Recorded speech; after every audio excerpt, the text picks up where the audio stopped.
get to talk about reports. We love doing that on the show. The Fate Foundation and its research arm, the Fate Institute, have released two important reports on critical sectors of Nigeria's economy. Now, one is what's on the screen right now on the industrial sector of Nigeria, titled Beyond the Hustle, Nigeria's Industrial Awakening. The other report is the latest in a series from the Fate Foundation that we'll all become pretty familiar with, which of course focuses on SMEs. This is the State of Entrepreneurship in Nigeria 2025. Oh, I wish we had 2 hours to talk. Amaka Nwaokolo is the director of the Fate Institute, again, the research arm of the Fate Foundation. Amaka, you're welcome. Great to have you on the show. Thank you so much for joining us. Yes, it's been a while. You guys have been so busy. So let's start with the industrial sector report. Yeah, give us a feeler of that particular report and what that's about. Nigeria's industrial sector is reawakening. Is that what it is? Well, this is more like a charge, right, for us to reawaken. Yeah. And the context behind this is one, Fate Foundation is celebrating 25, so we're very excited about that. Oh, great. But then it also presents an opportunity for us to reflect on just, Nigeria's enterprise journey. Yeah. And the issues that continue to limit the productivity and competitiveness of MSMEs in Nigeria, right? And so when we think about that, for example, if we had some form of industrial policy in 2000, imagine what we'll be talking about today, 25 years after. And so for us, when we think about Nigeria's entrepreneurship ecosystem, especially in the context of global dynamics, where you have global superpowers now beginning to focus on themselves, and they seem to be shifting from free trade, globalization, everyone is reshoring, and looking at some form of industrial security for themselves. The question is, where does Nigeria stand? Where do we play here? And so the concept of the conversation around industrialization, to be honest, is an urgent one. And so we thought that it was a great time, especially because we've also been in the ecosystem for about 25 years, and we've seen the ecosystem evolve. And for us, it's a critical time for us to talk about industrialization. Makes sense. Makes sense. Okay. Yeah. Go ahead. Yeah. And so to just delve a little deeper into the report, when we think about the manufacturing sector, for example, when you talk about industrialization, the one sector that really comes to mind is manufacturing. And when you look at the manufacturing sector, right now, contribution to GDP is about 13%, down from about 15% in 2023. So the question is the potential of that sector to really drive economic growth, is high. And what do we do about that? The question is we need to support our MSMEs to scale. Right? What's happening now, if we look at the data, the available data that we have on MSMEs in Nigeria, you have almost 40 million MSMEs. 97 of those businesses are at the operate at the nano and micro level. And then what we see is that we see very few businesses transitioning from micro to small to medium. The problem now is that we have a large base of micro businesses, or as people would describe it, survivalist businesses. And then you have a missing middle, like we describe it in the report, right? And then a couple of large firms, because we don't even have as many large firms as we should, or as we could. And so that really presents a critical state for us, which is that we really need to address the issues, the systems, the framework that can enable businesses grow from micro to small. We need to see them transition at scale. So it cannot happen with just a few businesses surviving. It needs to happen across board, through some form of inclusive approach. So not just in Lagos or in Kano or in Abuja, but across states in Nigeria and happening at scale. That's when we'll begin to see some form of impact on the Nigerian economy. And more importantly, on job creation. That's jobs. Okay, so now to the SME report, and I guess they're intertwined, right? Exactly. Yes, they are. In fact, you have one on this side, and then the other one's on the other side, so it's combined. We're very happy to bring that for you. Yes, thank you. Now, on the SME side, you've got the entrepreneurship index. If you can help folks understand what this is about. So we're at 0.47% for 2025. A bit down from where 2022 was at 0.58. Talk to us about this index. What is this telling us essentially where things are now? Okay, so first off, again, a bit of context. This is our 5th edition of the State of Entrepreneurship Report. So that's half a decade of just tracking data around the entrepreneurship ecosystem. And typically what we find is that the enabling environment pillar, because we measure entrepreneurial activity across states, you're looking at 5 pillars, right? We look at skills acquisition, we look at business performance, we look at enabling environment, we look at technology and innovation, we look at perception of opportunities. And every year, enabling environment typically ranks the lowest on the index. But what we found this year, Rotos, is that for the first time in 5 years, enabling environment moved up slightly. A little bit. Slightly. Yeah. Slightly. So what we find is just a little bit, right? But I think that what that signals is that there's optimism, within the ecosystem amongst entrepreneurs. We're still less than average, to be honest. So it's not like the ecosystem is thriving and we're doing fantastically well. No, that's not the case. But that slight increase, I would say signals optimism amongst entrepreneurs and some hope for the future. Gotcha. Now, speaking of the future, longevity. This takes me to the next data point, which is on the length of time that these SMEs have been around. And according to your survey, 49.6 of them have only been around between 1 to 5 years, and another 26.3, 6 to 10. So there's this whole issue of longevity. What are the factors that are impacting longevity for these firms? We could go on forever on this one. Typical factors. And I think that's the worrying thing. Because when we talk about the issues that, limit MSMEs, it's the same things: unstable policies, access to funding, access to markets, multiple taxation that's hopefully, being addressed, with the new tax law. But the typical issues around infrastructure, energy, insecurity, thankfully we are seeing a bit of stabilization with the FX, But all of these issues, in fact, I was reading a report in 1995 that cited the issues that entrepreneurs faced at the time. And everything I just reeled out. It's still being these are the same issues we're talking about. And that, again, for us is the reason why we think the conversation around industrialization is critical. Because God forbid in 25 years, we are still singing the same song. Right? And so, yes, what we find is that these issues still belabor a lot of businesses and limit their potential. And so, again, we do not see businesses transitioning. We see them just, treading water. Within that nano micro space, and sometimes, in fact, a lot of times die off and then maybe start something else. And which again emphasizes the point around a lot of them being survivalist businesses, there was an Economist report, I don't know if you remember that came out earlier in the year that really lampooned the whole of Africa and said, Africa has too many small businesses, too little business, But I think that it's that report and just conversations within the ecosystem really emphasize that we need to look at this critically and really enable businesses.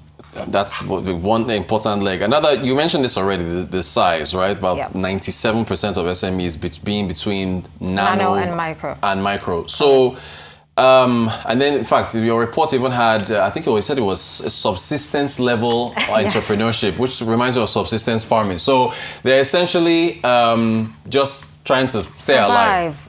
Keep their head above water. That's really it. That's essentially it. And that's so, what's happening. But you see, the tiny sliver there is the large firms in purple. This is only 1.1%. So you're talking, when you talk about scaling, you want this chart to flip and hopefully get more large firms. Because and it's important to do that, because when we even look at developed climes, right?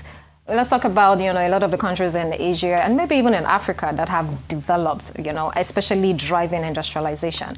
What you find is that it's the small businesses and the medium businesses that grow, and sort of serve as inputs, provide input services and products to the larger firms. So industrialization would not happen with a lot of businesses operating at the nano micro level, subsistence level or survivalist level. It just wouldn't happen that way. And I think it's when we talk about our goal as a nation, which is to achieve a $1 trillion economy by 2030, the question is, we can't continue this way if we want to see a different result. Right? So what do we need to do now? It's really addressing this. One, it's looking at it head on and addressing these issues urgently. I think the good thing is that, there's a current draft industrialization policy. We had the Honorable Minister of Industry in attendance at the policy dialogue that we hosted yesterday, where he delivered the keynote and really shared the government's plans around industrialization. So we're happy to hear that. And the goal is that this report that we have developed also sort of feeds into that to help refine the final policy that will be released. It's important. It's very important. Let's get to the gender makeup of SMEs. I guess no surprise, you've got more male-led SMEs in your survey than female. That's 55.8 for male versus 44.2 for female. There's been a bit of, and you also have a table. There's been a bit of a fluctuation in terms of the amount of SMEs led by male. Yeah, so there it is. So 2021 was 43%, fell to 39% in 2022, climbed back up to 43 2023. So what are you seeing here in terms of female-led businesses? So I would say it's the typical issues. Again, this usually affects businesses generally within the ecosystem. However, female-led businesses tend to experience it differently.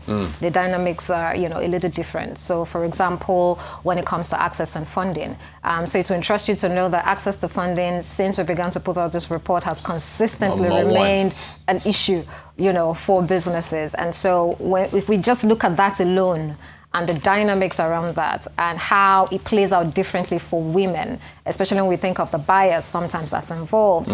We can spend 2 hours just discussing that alone. But what we also find, however, is that women are very agile and so very quick to adapt technology, for example, to access new markets. However, you cannot expand if you don't have some injection of capital. If we're even discussing industrialization, you also need funding, some form of patient capital that can drive that, right? So what we're seeing with the data is really the typical issues that, we encounter within the ecosystem, but just that female-led businesses experience it differently. Gotcha. All right, another important topic, business registration. We talk a lot about the informal economy and, trying to formalize businesses. So you've got, 54% saying no, they are not registered, and 46% saying that they are. So is it they're afraid of paying taxes, or they don't want to be, what are the hurdles here for getting more businesses? You were spot on with that. Yeah, taxes. Because, and that's why we're excited about the new tax law, because we think that with the harmonization and streamlining that's happening with it, it would help address some of these issues. Because as you might know, the economy is not exactly smiling or friendly to businesses. And as you can imagine, the small businesses are typically on the receiving end.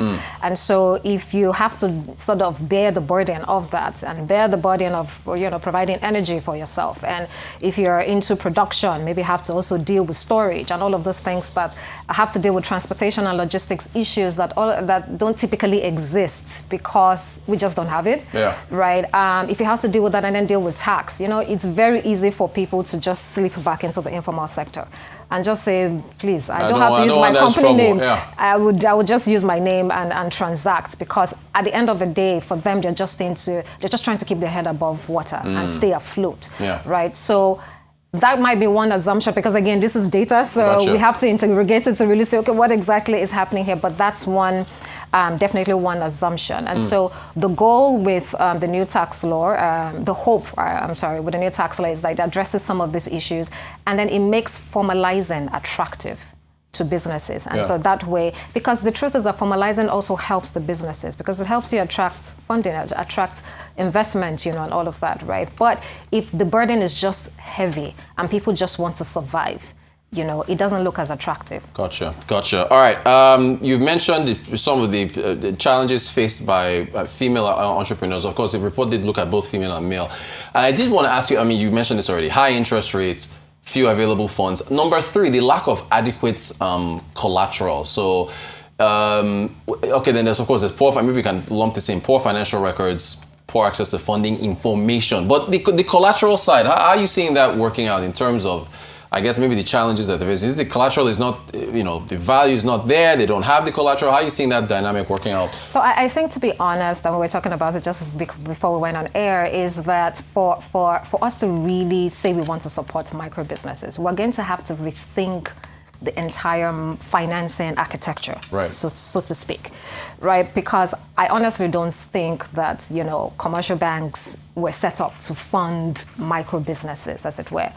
And when you speak with financiers, you would hear them talk about the risks associated with funding small businesses. And those risks are also real, right? So for example, is collateral, right? So if people are struggling to survive in their businesses, what a collateral. Right. In all honesty, do you expect them to bring to the table? Because if they had it, they would have sold it or something, right? So there's that, right? But I think the bigger question here is, how do we fund micro businesses if we want to see them grow and transition from micro to small to medium, but also bearing in mind or taking cognizance of the risks that are associated with funding these businesses. So meaning, there needs to be a new system. What's that system going to look like, right? One of the things that we talk about is maybe, for example, when you look at businesses in the informal sector, people say things like, oh, get them to formalize before we can give them funding. Maybe what we need to do is actually meet them where they are. Because there are existing systems of funding, like the cooperative system, for example, that's been tried and tested. So can we sort of get in there and sort of expand the impact and the reach of that, And thankfully, I think that the Lagos state government has jumped on that idea. What we need to see is that happen. Exactly. So scale. That's the key word here. So we need to see that happen across states, not just in one state, but happening simultaneously. And then that way, the little drops of waters, come together. An ocean. All right. Finally, tech. You got a chart on how I guess technology has impacted SME. So how can we boost that further? Is it electricity, proliferation of more smartphones, or how do you see the whole tech? We had a whole conversation around technology, at the dialogue yesterday. But I think at the end of the day, we want to invest in technology infrastructure, and technology is beyond social media, really, right? Of course. Technology is also saying, how do we deploy machines, to make things smoother, faster, more efficient? Again, if we're talking about industrialization, this is something that has to be priority for us. A lot of entrepreneurs, for example, will tell you that it's easier, cheaper, faster to go to China to bring in a machine that can help, in their production, than it is to fabricate something here. Why? That's the critical question. Why? Why can't we sort of, look at that loophole and even fix that and say, look, if you need something to process your maize, let's do that here. Why do we have to take that to China? And then at the end of the day, you hear people within the ecosystem say things like, oh, we're not looking at our framework because now Nigeria is going to become a dumping ground for foreign goods. Well, if we do not take this seriously, that's what we're going to see. That's what's going to happen. And so I think at the end of the day, when we talk about technology, is saying first of all, how do we again look at the sectors that can drive economic growth? What are the technology gaps that exist there? And then how do we intentionally invest so that our entrepreneurs have access and can deploy that to produce in surplus so that we meet the need internally and have more than enough to export? Great stuff. Look, great reports. Really, you guys over at the Fate Foundation, the Fate Institute, informing the public on these critical issues with regards to this engine of growth for the Nigerian economy. Amaka Nwaokolo, Director of the Fate Institute, thank you so much for taking the time to talk to us.